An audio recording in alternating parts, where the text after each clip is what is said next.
जिस दक्ष को वीरभद्र ने मृत्यु के घाट उतार दिया था। विष्णु ने उसी को पुनः जीवित करने के लिए शिव की स्तुति की। जानते हैं आगे क्या हुआ इस अध्याय में? आप सभी से अनुरोध है कि यदि आप इन वीडियोस को लाइक, शेयर या सब्सक्राइब नहीं भी कर सकते तो इन्हें पूरा अवश्य सुने। ब्रह्मा जी बोले, हे नारद, मुझ ब्रह्मा, लोकपाल, प्रजापति तथा मुनियों सहित विष्णु के अनुनय विनय करने पर परमेश्वर शिव प्रसन्न हो गए। विष्णु आदि देवताओं को आश्वासन देकर उन पर परम अनुग्रह करते हुए करुणा निधान परमेश्वर शिव जी हंसकर कहने लगे, हे श्रेष्ठ देवताओं, आप दोनों सावधान होकर मेरी बातें सुने। मैं सच्ची बात कह रहा हूं। हे तात, मैं आप दोनों का क्रोध सर्वदा सहता हूं। बालकों अर्थात अज्ञानियों के द्वारा किए गए अपराध का मैं तो वर्णन भी नहीं करता और ना चिंतन ही करता हूं। इस पर भी मेरी माया से भ्रांत प्राणियों के शिक्षणार्थ ही मैं दंड धारण करता हूं। दक्ष के यज्ञ का विध्वंस मैंने कभी नहीं किया है। दक्ष स्वयं ही दूसरों से द्वेष करते हैं। दूसरों के प्रति जैसा व्यवहार किया जाएगा वह अपने लिए ही फलित होता है। अतः दूसरों को कष्ट देने वाला कार्य कभी नहीं करना चाहिए। जो दूसरों से द्वेष करता है वह द्वेष अपने लिए ही होता है। दक्ष का मस्तक जल गया है, इसलिए उनके सिर के स्थान में मैं बकरे का सिर जोड़ दिया जाए। भग देवता मित्र की आंख से यज्ञ का भाग देखें। हे तात, पूषा नामक देवता जिनके दांत टूट गए हैं, यजमान के दांतों से भली भांति पीसे हुए अन्न का भक्षण करे। यह मैंने सच्ची बात बताई है। मेरा विरोध करने वाले भृगु की दाढ़ी के स्थान में बकरे की दाढ़ी लगा दी जाए। शेष सभी देवताओं के जिन्होंने मुझे यज्ञ का उच्छिष्ट भाग दिया, सारे अंग पहले की भांति ठीक हो जाएं। यज्ञिकाओं में से जिनकी भुजाएं टूट गई हैं वे अश्विनी कुमार की भुजाओं से, और जिनके हाथ नष्ट हो गए हैं वे पूषा के हाथ से अपना काम चलाएं। यह मैंने आप लोगों के प्रेमवश कहा है। ब्रह्मा जी बोले, इस प्रकार कहकर वेद का अनुसरण करने वाले सुर सम्राट चराचरपति दयालु परमेश्वर महादेव जी चुप हो गए। भगवान शंकर का यह वचन सुनकर शिव, विष्णु और ब्रह्मा सहित संपूर्ण देवता संतुष्ट हो गए। वे तत्काल साधुवाद देने लगे। तदनंतर भगवान शंभु को आमंत्रित करके मुझ ब्रह्मा और देवर्षियों के साथ भगवान विष्णु अत्यंत हर्षित हो पुनः दक्ष की यज्ञशाला की ओर चल दिए। इस प्रकार उनकी प्रार्थना से भगवान शंभु विष्णु आदि देवताओं के साथ कनखल में स्थित प्रजापति दक्ष की यज्ञशाला में गए। उस समय रुद्रदेव ने वहां यज्ञ का विशेषतः देवताओं तथा ऋषियों का विध्वंस जो वीरभद्र के द्वारा किया गया था उसे देखा। स्वाहा, सुधा, पूषा, तुष्टि, घृति, सरस्वती, अन्य समस्त ऋषि, पितृ, अग्नि तथा अन्य ने बहुत से यक्ष, गंधर्व और राक्षस वहां पड़े थे। उनमें से कुछ लोगों के अंग तोड़ डाले गए थे, कुछ लोगों के बाल नोच लिए गए थे और कितने ही उस सम्रांगण में मरे पड़े थे। उस यज्ञ की वैसी दुरवस्था देखकर भगवान शंकर ने अपने गणनायक पराक्रमी वीरभद्र को बुलाकर हंसते हुए कहा, हे महाबाहु वीरभद्र, ये तुमने कैसा काम किया। हे तात, थोड़ी ही देर में देवता तथा ऋषि आदि को बड़ा भारी दंड दे दिया।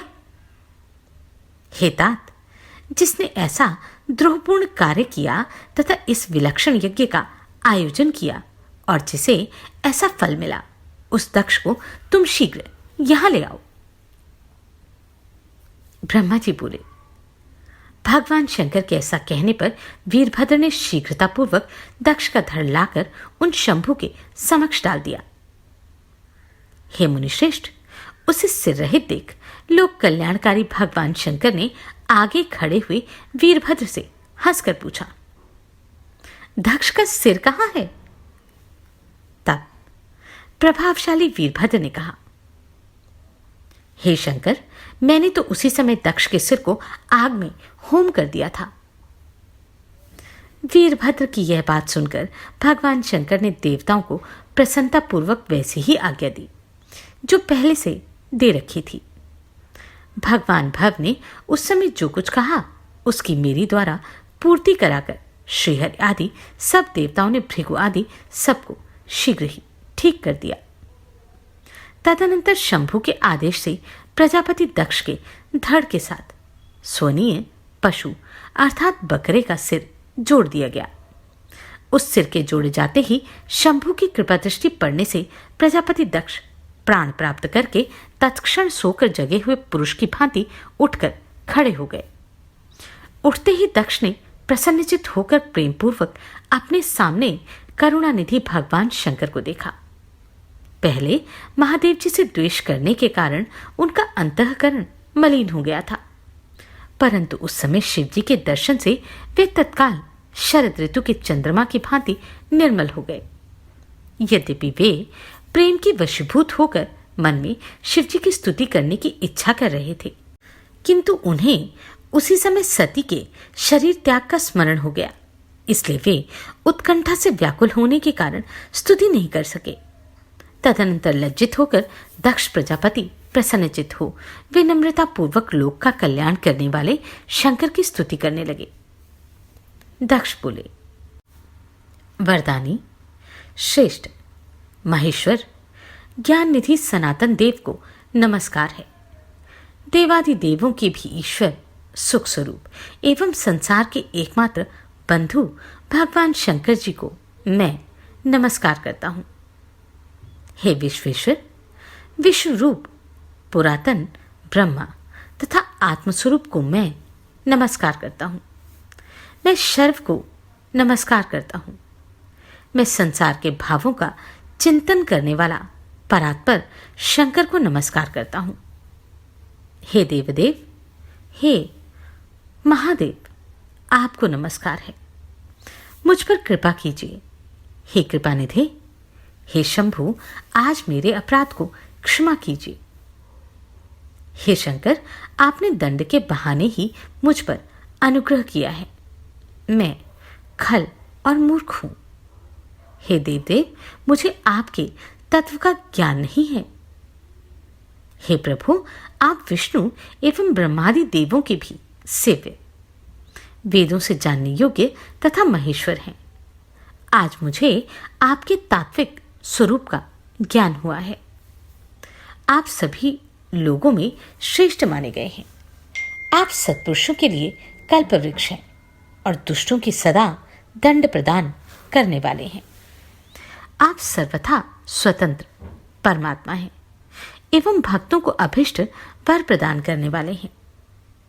आप परमेश्वर ने ही अपने मुख से विद्या, तप तथा व्रत धारण करने वाले इन ब्राह्मणों को तत्व का साक्षात्कार करने के लिए उत्पन्न किया है।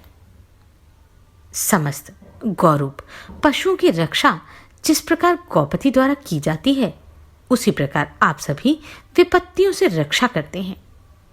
आप मर्यादा के परिपालक तथा दुर्जनों के लिए दंड धारण करते हैं। हे भगवान, मैंने अनेक प्रकार के कटु वचन रूपी बाणों से आप परमेश्वर को बींध डाला था, फिर भी अत्यंत क्षीण आशा वाले इन देवताओं सहित मुझ पर आपने दया ही की। इसलिए हे शंभु, हे दीनबंधु, हे भक्तवत्सल, आप परात्पर भगवान मेरे द्वारा की गई पूजा से संतुष्ट हो जाइए। ब्रह्मा जी बोले, इस प्रकार लोक का कल्याण करने वाले महाप्रभु महेश्वर की विनम्रता पूर्वक स्तुति कर प्रजापति मौन हो गए। इसके बाद भगवान विष्णु प्रसन्नचित होकर दोनों हाथ जोड़कर प्रणाम करके गदगद वाणी से वृषभध्वज शिव की स्तुति करने लगे। विष्णु बोले, हे महादेव, हे महेशान, लोक पर अनुग्रह करने वाले हे दीनबंधु, हे दयानिधे, आप परब्रह्म परमात्मा हैं। हे प्रभु, आप सर्वव्यापी स्वतंत्र हैं। आपका यश वेदों से ही जाना जा सकता है। आपने हम लोगों पर कृपा की है, उससे हम लोग कृतकृत्य हो गए।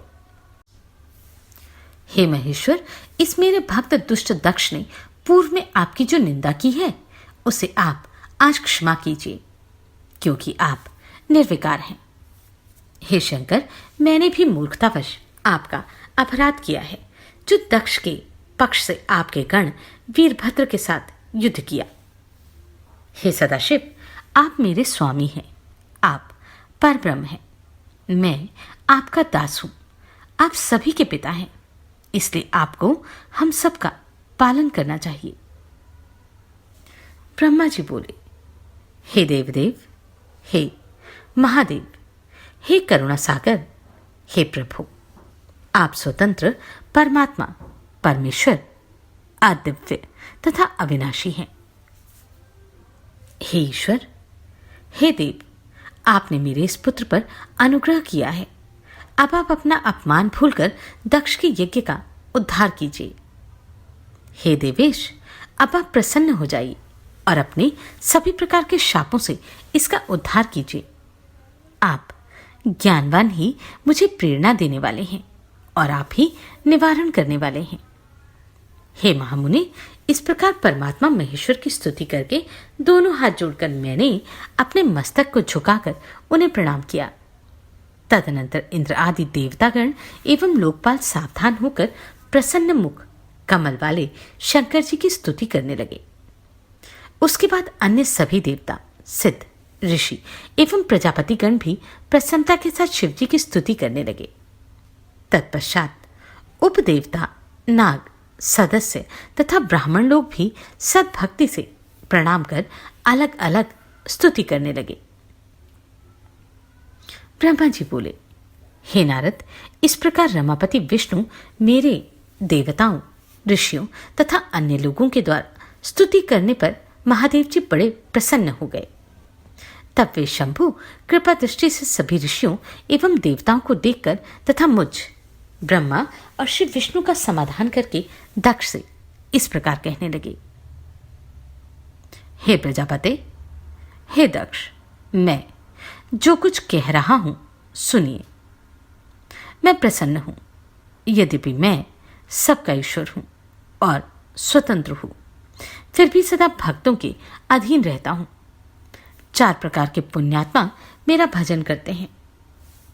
हे दक्ष, हे प्रजापते, उनमें पूर्व की अपेक्षा उत्तरोत्तर श्रेष्ठ हैं। उनमें आर्थ, जिज्ञासु, अर्थार्थी और चौथा ज्ञानी है। पहले के 3 तो सामान्य भक्त हैं और चौथा विशिष्ट महत्व का है। उनमें चौथा ज्ञानी ही मुझे अधिक प्रिय है और वह मेरा रूप माना जाता है। उससे बढ़कर दूसरा कोई मुझे प्रिय नहीं है। मैं सत्य सत्य कह रहा हूं। वेद वेदांत के पारगामी विद्वान ही मुझ आत्मज्ञानी को ज्ञान के द्वारा जान सकते हैं। अल्प बुद्धि वाले ही ज्ञान के बिना मुझे प्राप्त करने का प्रयत्न करते हैं। कर्म के वशीभूत मूढ़ मानव न वेदों से, न यज्ञों से, न दानों से और न तपस्या से ही मुझे पा सकते हैं। आप केवल कर्म के द्वारा ही इस संसार को पार करना चाहते हैं। इसलिए रुष्ट होकर मैंने इस यज्ञ का विनाश किया है। अतः हे दक्ष, आज से आप बुद्धि के द्वारा मुझे परमेश्वर मानकर ज्ञान का आश्रय लेते हुए सावधान होकर कर्म कीजिए। प्रजापते, आप उत्तम बुद्धि के द्वारा मेरी दूसरी बात भी सुनिए। मैं अपने सगुण स्वरूप के विषय में भी धर्म की दृष्टि से गोपनीय बात आपसे कह रहा हूं। जगत का परम कारण रूप मैं ही ब्रह्मा और विष्णु हूं। मैं सबका आत्मा, ईश्वर, साक्षी, स्वयं प्रकाश तथा निर्विशेष हूं। हे मुने, अपनी त्रिगुणात्मिका माया में प्रवेश करके मैं ही जगत का सृजन, पालन और संहार करता हूं। क्रियाओं के अनुरूप ब्रह्मा, विष्णु और रुद्र नामों को धारण करता हूं। उस अद्वितीय अर्थात भेदरहित, केवल, विशुद्ध, मुझ परब्रह्म परमात्मा में अज्ञानी पुरुष ही ब्रह्म, ईश्वर तथा अन्य समस्त जीवों को भिन्न रूप से देखता है। जैसे मनुष्य अपने सिर, हाथ आदि अंगों में परकीय बुद्धि कभी नहीं करता, अर्थात ये मुझसे भिन्न है, ऐसा कभी नहीं सोचता, उसी प्रकार मेरा भक्त सभी प्राणियों में भेद बुद्धि नहीं रखता। हे दक्ष, सभी भूतों के आत्मस्वरूप तथा एक ही भाव वाले ब्रह्मा, विष्णु और मुझ शिव, इन तीनों देवताओं में जो भेद नहीं रखता वही शांति प्राप्त करता है। जो नराधम तीनों देवताओं में भेद बुद्धि रखता है वे निश्चय ही जब तक चंद्रमा और तारे रहते हैं तब तक नरक में निवास करता है। मुझ में पारायण होकर जो बुद्धिमान मनुष्य सभी देवताओं की पूजा करता है उसे इस प्रकार का ज्ञान हो जाता है जिससे उसकी शाश्वती मुक्ति हो जाती है। विधाता की भक्ति के बिना विष्णु की भक्ति नहीं हो सकती और विष्णु की भक्ति के बिना मेरी भक्ति कभी नहीं हो सकती। ऐसा कहकर कृपालु सबके स्वामी परमेश्वर शिव सबको सुनाते हुए फिर यह वचन बोले, यदि कोई विष्णु भक्त मेरी निंदा करेगा और मेरा भक्त विष्णु की निंदा करेगा तो आपको दिए हुए समस्त शाप उन्हीं दोनों को प्राप्त होंगे और निश्चय ही उन्हें तत्व ज्ञान की प्राप्ति नहीं हो सकती। ब्रह्मा जी बोले, हे मुनि, भगवान महेश्वर के इस सुख वचन को सुनकर वहां उपस्थित सभी देवता मुनि आदि अत्यंत हर्षित हुए। शिव को अखिलेश्वर मानकर दक्ष कुटुंब सहित प्रसन्नता पूर्वक शिव भक्ति में तत्पर हो गए और वे देवता आदि भी शिव भक्ति परायण हो गए। जिसने जिस प्रकार से परमात्मा शंभु की स्तुति की थी उसे उसी प्रकार संतुष्ट चित हुए शंभु ने वर दिया। हे मुने, उसके बाद भगवान शिव की आज्ञा पाकर प्रसन्नचित हुए शिव भक्त दक्ष ने शिव जी की कृपा से यज्ञ पूरा किया। उन्होंने देवताओं को यज्ञ भाग दिया और शिव जी को पूर्ण भाग दिया। साथ ही उन्होंने ब्राह्मणों को दान भी दिया। इस प्रकार उन्हें शंभु का अनुग्रह प्राप्त हुआ। इस प्रकार महादेव जी के उस महान कर्म का विधि पूर्वक वर्णन किया गया है। प्रजापति दक्ष ने ऋत्विजों के सहयोग से उस यज्ञ कर्म को विधिवत समाप्त किया। हे मुनीश्वर, इस प्रकार परब्रह्म शंकर की कृपा से दक्ष का यज्ञ पूरा हो गया। तदनंतर सब देवता और ऋषि संतुष्ट होकर भगवान शिव के यश का वर्णन करते हुए अपने अपने स्थान को चले गए। दूसरे लोग भी उस समय वहां से सुखपूर्वक चले गए। मैं और भगवान विष्णु भी अत्यंत प्रसन्न हो भगवान शिव के सदा सर्वमंगलदायक सुयश का निरंतर गान करते हुए अपने अपने स्थान को सानंद चल दिए। सत्पुरुषों को आश्रय देने वाले महादेव जी भी दक्ष से प्रीतिपूर्वक सम्मानित हो प्रसन्नता के साथ गणों सहित अपने निवास स्थान कैलाश पर्वत पर चले गए।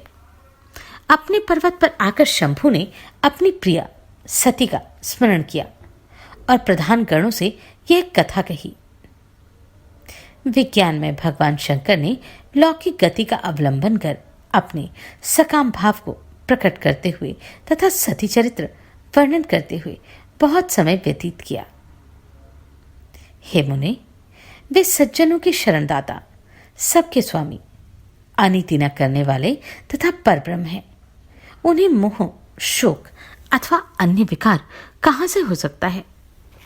जब मैं और विष्णु भी उनके भेद को कभी नहीं जान पाए तो अन्य देवता, मुनि, मनुष्य आदि तथा योगीजन की तो बात ही क्या है। भगवान शंकर की महिमा अनंत है जिसे बड़े बड़े विद्वान भी जानने में असमर्थ हैं, किंतु भक्त लोग उनकी कृपा से बिना श्रम के ही उत्तम भक्ति के द्वारा उसे जान लेते हैं। परमात्मा शिव में ही एक भी विकार नहीं है, किंतु लोकपरायण वे सगुण रूप धारण कर अपना चरित्र लोगों को दिखाते हैं। हे मुने, जिसे पढ़कर और सुनकर सभी लोगों में बुद्धिमान वह व्यक्ति इस लोक में उत्तम सुख एवं अंत में दिव्य सद्गति प्राप्त कर लेता है। इस प्रकार दक्ष कन्या सती यज्ञ में अपने शरीर को त्याग कर फिर हिमालय की पत्नी मैना के गर्भ से उत्पन्न हुई। यह बात प्रसिद्ध ही है। तत्पश्चात वहां तपस्या करके गौरी शिवा ने भगवान शिव का पति रूप में वरण किया। वे उनकी वाम अर्धांगिनी होकर अद्भुत लीलाएं करने लगी। हे नारद, इस प्रकार मैंने आपसे सती के परम अद्भुत चरित्र का वर्णन किया, जो भोग मोक्ष को देने वाला, दिव्य तथा संपूर्ण कामनाओं को पूर्ण करने वाला है।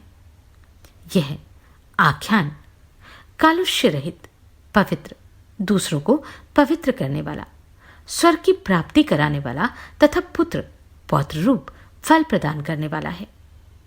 हे तात, जो भक्तिमान पुरुष भक्ति भाव से इसे सुनता है और अन्य मनुष्यों को सुनाता है, वह इस लोक में संपूर्ण कर्मों का फल पाकर परलोक में परम गति प्राप्त करता है। जो इस शुभ आख्यान को पढ़ता है अथवा पढ़ाता है, वह भी समस्त सुखों का उपभोग करके अंत में मोक्ष प्राप्त करता है। इस प्रकार सतीखंड समाप्त हुआ।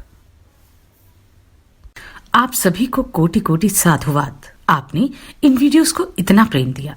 नमस्कार, मैं आभा शर्मा जावास। यदि आपको मेरा ये प्रयत्न सराहनीय लगा हो तो मुझे सब्सक्राइब करके प्रोत्साहित करें।